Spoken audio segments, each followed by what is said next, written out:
রাওয়ালপিন্ডির সেই ঐতিহাসিক ২-০ ব্যবধানের সিরিজ জয়ের স্মৃতি এখনো টাটকা। ঠিক ২ বছর পর আবারও সেই একই গল্পের পুনরাবৃত্তি দেখল ক্রিকেট বিশ্ব।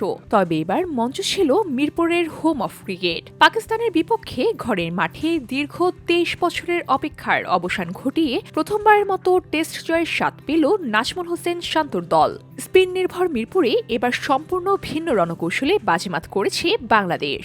স্পিন নয়, বরং পেস আক্রমণের তোপে পাকিস্তানের ব্যাটিং লাইন আপকে তছনছ করে দিয়ে ১০৪ রানের বিশাল জয় তুলে নিয়েছে টাইগাররা। ২৬৮ রানের টার্গেটে ব্যাট করতে নেমে নাহিদ রানার গতিঝড়ে মাত্র ১৬৩ রানেই গুটিয়ে যায় সফরকারীরা।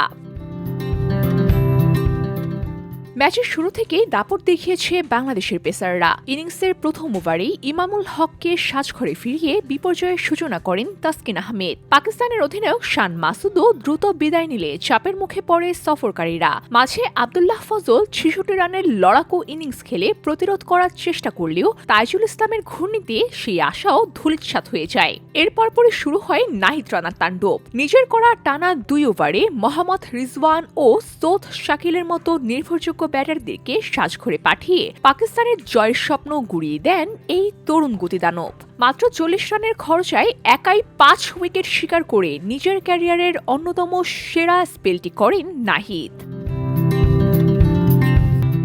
এর আগে ব্যাটিংয়েও আধিপত্য দেখিয়েছে বাংলাদেশ। প্রথম ইনিংসে নাজমুল হোসেন শান্তর অনবদ্য সেঞ্চুরি এবং মমিনুল ও মুশফিকের 50-তে ভর করে ৪১৩ রানের পাহাড় গড়ে টাইগাররা। যদিও পাকিস্তান তাদের প্রথম ইনিংসে ৩৮৬ রান তুলে শক্ত জবাব দিয়েছিল, কিন্তু দ্বিতীয় ইনিংসে শান্তর ৮৭ এবং মমিনুলের ৫৬ রানের উপর ভর করে ২৬৭ রানের লিড নেয় বাংলাদেশ।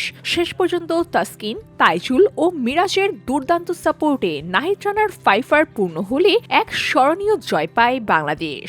মিরপুরের আজকের জয় কেবল একটি ম্যাচ জয় নয়, বরং পাকিস্তানের বিপক্ষে ঘরের মাঠে টেস্ট ক্রিকেটে বাংলাদেশের এক নতুন যুগের সূচনা। VOD Bangla news desk.